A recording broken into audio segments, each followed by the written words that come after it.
The Sentry Marvel universe का one of the most powerful super hero जिसे पूरी दुनिया ने भुला दिया था, वो अब कई सालों बाद वापस आ चुका है। लेकिन सेंट्री का लौटना दुनिया के लिए कोई बहुत अच्छी खबर नहीं है, क्योंकि अगर वो आ चुका है तो वॉइड भी आता ही होगा, जो कुछ और नहीं डार्कनेस से भरी एक ऐसी पावर है जिसका सिर्फ नाम तक सुनते ही हर एक सुपर हीरो डर गया था। तो गाइस, क्या एवेंजर्स, एक्समैन और फैंटास्टिक फोर सेंट्री के साथ मिलकर वॉइड को वापस आने से रोक पाएंगे? आज के इस आखिरी एपिसोड में हम यही जानेंगे। पर गाइस, ये वीडियो बहुत दिनों बाद आ रही, तो अगर आपने पिछले दोनों एपिसोड अभी तक नहीं देखे हैं तो उन्हें यहाँ से देख लेना, या फिर लिंक डिस्क्रिप्शन में भी मिल जाएंगे। अब चलिए बिना किसी देर के द सेंट्री के थर्ड और आखिरी एपिसोड को शुरू करते हैं। कहानी की शुरुआत होती है एक वॉर से। बेशक सेंट्री की याददाश्त को लौटे अभी कुछ टाइम ही बीता था, लेकिन इसका नतीजा अभी से दिखना शुरू हो चुका है। रशिया में एक सुपर हीरो टीम पर किसी अननोन दुश्मन ने हमला कर दिया। Situation was totally out of control. किसी को कुछ पता नहीं चला कि वो चीज़ क्या थी जिसने उन पर हमला किया। कई सुपर हीरोज मारे गए और शायद अब ये खतरा पूरी दुनिया पर है। वहीं दूसरी तरफ वाशिंगटन डीसी में आयरन मैन यानी टोनी स्टार्क की पार्टी में था। बट देन सडनली टोनी को कुछ दिखा। ये सेंट्री था। उसने सिर्फ यही कहा, उन्होंने ऐसा क्यों किया टोनी? गस दुनिया में हल्क और डॉक्टर स्ट्रेंज को छोड़कर हर कोई सेंट्री को भूल चुका था, लेकिन हैरानी की बात यह थी कि टोनी को वो याद है। और शायद इसी वजह से सेंट्री को लगा कि दुनिया से उसकी एग्जिस्टेंस मिटाने के पीछे टोनी का हाथ है। सेंट्री आया और उसने टोनी स्टार्क को गले से पकड़ लिया। उसने कहा, वाई टोनी, क्यों? तुम सबने मेरे साथ ही ऐसा क्यों किया? मेरी आंखों में देखो टोनी और बताओ मुझे। आयरन मैन को नहीं पता था कि सेंट्री क्या बोल रहा है, पर टोनी को ये ज़रूर पता था कि कुछ ऐसा है जिसे उसे भी याद नहीं करना चाहिए। इसलिए टोनी ने कहा, रॉब, मुझे नहीं पता तुम किस बारे में बात कर रहे हो। ये काफ़ी अजीब है, लेकिन मेरा दिल कह रहा है कि हम इसे याद ना ही करें तो ही अच्छा है, क्योंकि शायद ये कुछ बहुत बुरा था। और कैसे टोनी की ये बात सुनते ही सेंट्री को कुछ याद आया। ये उसका पास था जिसमें सारे सुपर हीरो उसके खिलाफ खड़े थे, सिर्फ आयरन मैन को छोड़कर। हर कोई कह रहा था कि उन्हें ये करना ही होगा, किसी को तो इस सब की जिम्मेदारी लेनी होगी। लेकिन टोनी ने उस वक्त सिर्फ यही कहा था, ये एक बहुत गलत फैसला है। भूलो मत, ये सेंट्री हमारा अपना ही साथी है जिसने कई बार अपनी जान पर खेलकर हम सबको बचाया है। तुम इसके साथ ऐसा नहीं कर सकते। उधर सेंट्री कहे जा रहा था कि अब वॉइड हार चुका है, वो वापस नहीं आएगा, लेकिन रीड रिचर्ड ने उसकी एक नहीं सुनी। हम नहीं जानते रॉबर्ट, वो वापस आएगा कि नहीं, लेकिन अगर ह्यूमैनिटी को बचाए रखना है तो हमें इस बारे में सोचना ही होगा। सब कुछ बचाए रखने के लिए शायद सेंट्री को मरना होगा। यही वो शब्द थे जो सारी टीम ने आखिरी बार सेंट्री को कहे थे। कोई उसके साथ नहीं था, इवन कि कैप्टन अमेरिका और थॉर तक ने इस बार सेंट्री को नकार दिया। लेकिन इस सब के बाद सेंट्री को एक बात ज़रूर पता चली कि नो मैटर व्हाट, पर उस टाइम सिर्फ आयरन मैन ही उसके लिए खड़ा हुआ था। सेंट्री ने कहा, वो कौन था टोनी जिसने मुझे धोखा दिया? मुझे पता है तुम मेरे लिए खड़े थे, लेकिन वो कौन था जिसने सेंट्री को मारा? गाइस, सेंट्री अब काफ़ी सीरियस था और ये बात सबको मुसीबत में डाल सकती थी, पर टोनी को अभी भी सब याद नहीं आया था। उसने कहा, इसका कोई फ़ायदा नहीं है रॉब, जितना मैं वो सब याद करने की कोशिश कर रहा हूँ उतना ही मैं सब भूल रहा हूँ। कोई बात नहीं टोनी, तुम मेरे साथ थे यही बहुत है, लेकिन अब मुझे तुम्हारी दोबारा मदद चाहिए टोनी। वो वापस आ रहा है और तुम्हें सबको दोबारा इकट्ठा करना होगा। टोनी कहता है, कौन वापस आ रहा है रॉबर्ट? कहीं वॉइड तो नहीं? पर गैस, इससे पहले टोनी को इसका जवाब मिलता सेंट्री वहाँ से चला जाता है। लेकिन आयरन मैन ने कहा, अगर वो सच में वॉइड है तो प्लीज़ गॉड हमारी मदद करना। उधर सेंट्री को अपना सारा पास्ट याद आने लगा था, जिसके साथ ही उसके सामने वो सच भी आया जिसका सबको डर था, यानी वॉच टावर, सेंट्री का बेस, यानी उसके हर एक सीक्रेट का राज। ये जगह सेंट्री की पावर्स के जाने के बाद खुद ही गायब हो गई थी। लेकिन जैसे जैसे रॉब को सब याद आ रहा है, वैसे ही उससे जुड़ी हर चीज़ दुनिया में वापस लौट रही है। पर एक अजीब बात ज़रूर थी, जैसे ही सेंट्री वॉच टावर में गया, टावर के सिस्टम क्लॉक ने सेंट्री के ऑर्डर्स को मानने से मना कर दिया। ऐसा लग रहा था मानो कोई सेंट्री से जुड़ी हर चीज़ को कंट्रोल कर रहा हो। इवन कि वॉच टावर के सिस्टम में किसी ने एक वायरस भी इम्प्लांट कर दिया था, जो कि इम्पॉसिबल है। सेंट्री ने कहा, तुम बदल गए हो क्लॉक, तुम्हारा मास्टर तुम्हारे सामने है, मेरे सवालों के जवाब क्यों नहीं दे रहे? क्लॉक ने जवाब दिया, मुझे इस बात की परमिशन नहीं है। सेंट्री ने फिर से कहा, क्लॉक ट्रांसमीटर को डिसेबल करो। क्लॉक मना करता है। तो सेंट्री ने पूछा, किसके ऑर्डर्स पर? तो क्लॉक ने जवाब दिया, आपके ऑर्डर्स पर सर। सेंट्री को शक हुआ, क्योंकि अगर उसने क्लॉक को ये ऑर्डर दिया है तो अब तक तो उसे याद आ जाना चाहिए था। सेंट्री ने फिर पूछा, क्लॉक आखिरी बार तुम्हें किसने ऑर्डर दिया था? क्लॉक ने फिर कहा, आपने सर। तो सेंट्री पूछता है, उस वक्त तुम्हारे सामने कौन था?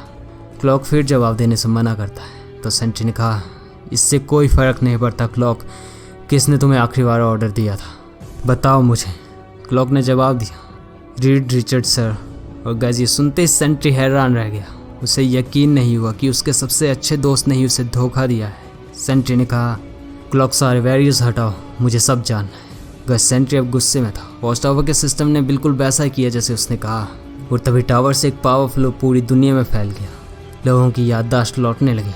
हिस्ट्री के वो हिस्से जिनमें सेंट्री दफन था वो वापस खुलने लगे। ऐसा लग रहा था हमारी पूरी दुनिया गहरे और लंबे सपने से जाग रही हो। सेंट्री का साथी विली, शहर के लोग, रीड रिचर्ड, एवेंजर, एक्समैन, सबको सेंट्री याद आने लगा। एंड इसी के साथ सेंट्री ने कहा, तो फाइनली सेंट्री, तुम्हें सब याद आ गया। सेंट्री रिमेंबर्ड कि कैसे उसके साथी ने उसकी मौत पर शोक मनाया। उसका फेक फ्यूनरल जिसे वो खुद छुप कर देख रहा था। हर चीज़ उसे हिस्ट्री से मिटाने के लिए की गई ताकि ह्यूमैनिटी बच सके।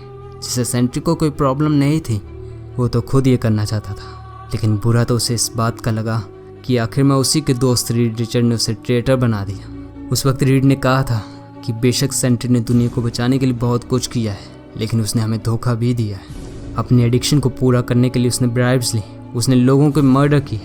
वो कभी हम में से एक नहीं था। वो एक हीरो नहीं बल्कि एक क्रिमिनल था। और गाइस ये सब याद आते ही सेंट्री के मुंह से सिर्फ एक ही शब्द निकला, झूठ। ये सब झूठ था। सेंट्री की पावर ओवरफ्लो कर रही थी। ऐसा लग रहा था मानो पूरा शहर ही तबाह हो जाएगा, लेकिन वो खुद पर काबू कर लेता है। उसने कहा, मैंने कभी ऐसा नहीं किया। रीड ने अपने फ़ायदे के लिए मुझे लोगों की नज़रों में बुरा बनाया और फिर मुझे ही दफन कर दिया। सेंट्री, तुमने कभी किसी को धोखा नहीं दिया, बल्कि खुद तुम्हें धोखा मिला है।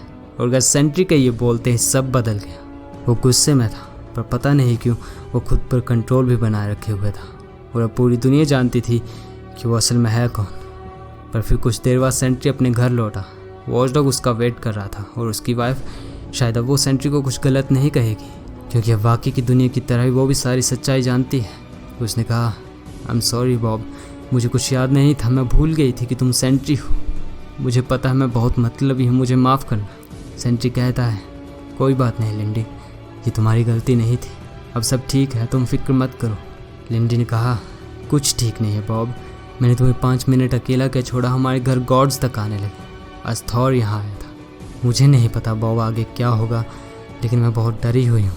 सेंट्री कहता है, डरो मत लिंडी, सब ठीक हो जाएगा। लेकिन गाइस तभी वॉचडॉग ने कुछ सेंस किया और वो भौंकने लगा। सेंट्री ने कहा, क्या हुआ वॉचडॉग? कि गाइस तभी पीछे से सेंट्री की वाइफ चिल्लाई और वॉइड बाहर निकल आया। उसने कहा, तुम्हें मुझ पर भरोसा करना चाहिए था सेंट्री, मैंने कहा था ना मैं वापस आऊँगा। तो बस फाइनली वॉइड लौट आया और ये कुछ और नहीं, सेंट्री के ही नेगेटिव एस्पेक्ट है। वॉइड कहता है, अगर तुम्हें अपनी वाइफ की फिक्र है तो एक कदम भी आगे मत बढ़ाना। मैं अभी इतना स्ट्रांग नहीं हूँ, लेकिन मैं इतना तो कर ही सकता हूँ कि तुम्हारी वाइफ दोबारा आंखें ना खोल पाए। क्या तुम ऐसा चाहते हो सेंट्री? सेंट्री लिंडी को बचाने के लिए आगे बढ़ा, लेकिन तभी एक शॉक वेव उसे पीछे हटा देती है। वॉइड ने कहा, जैसा मैंने सोचा था, सेम सेंट्री हीरो बनना नहीं छोड़ेगा, पीछे हटो वरना ये मारी जाएगी। सेंट्री चिल्लाया, नहीं वॉइड, क्या चाहते हो तुम? वॉइड कहता है, तुम्हें अभी तक पता नहीं चला, मैं सब कुछ चाहता हूँ, पूरा यूनिवर्स सेंट्री, हर कोई जो इस दुनिया में जिंदा है वो सब मुझे चाहिए, परहैप्स तुम्हारी वाइफ का पहला नंबर। और गाइस ये बोलते ही वॉइड लिंडी को दूर फेंक देता है। सेंट्री ने उसे पकड़ लिया, लेकिन लिंडी ठीक नहीं थी। सेंट्री कहता है, इट्स ओके लिंडी, मैंने तुम्हें पकड़ लिया, जस्ट रिलैक्स, सब ठीक हो जाएगा। लेकिन गाइस लिंडी ने कहा, बॉब द वॉइड, उसने मुझे तुम्हें कुछ बताने के लिए कहा। उसने कहा, तुम सारे जवाब जानते हो, बस अपने अंदर देखो। और गाइस ये बोलते ही सब शांत हो गया। और ये तो बस शुरुआत थी। लिंडी मर चुके हैं और वॉइड वो लौट चुका है। दुनिया को जब ये पता चलेगा तो क्या होगा, हु नोस। लेकिन सेंट्री अब पीछे नहीं हट सकता। वो गुस्से में है, दुख में है, लेकिन उसे दुनिया को बचाना होगा। सो अपने ही साथियों के बिट्रेल के बावजूद वो उन्हीं को याद करता है। सेंट्री ने वॉच टावर के थ्रू सारी दुनिया के हीरोज़ को मैसेज पहुंचाना शुरू कर दिया कि वॉइड लौट आया और अगर सब इकट्ठे नहीं हुए तो कुछ नहीं बचेगा। तो प्लीज़ ऑल ऑफ यू, मैं तुम सबसे हेल्प मांग रहा हूँ, हमें दोबारा इकट्ठा होना होगा। फिर कुछ घंटों बाद अब तक ये मैसेज पूरी दुनिया में पहुंच चुका था और हीरोज़ न्यूयॉर्क सिटी में इकट्ठा हो रहे थे। Hulk, Captain America, Spiderman, Thor, Iron Man, Avengers, X Men, लगभग हर एक लौट आया, वो भी जिसने सेंट्री को धोखा दिया था, यानी रीड रिचर्ड्स। इस वक्त दुनिया को बचाने के अलावा कुछ और ज़रूरी नहीं है, इसलिए सेंट्री रीड को माफ़ कर देता है। लेकिन क्या इतना काफ़ी होगा? क्या ये सब इस तरह ठीक हो जाएगा?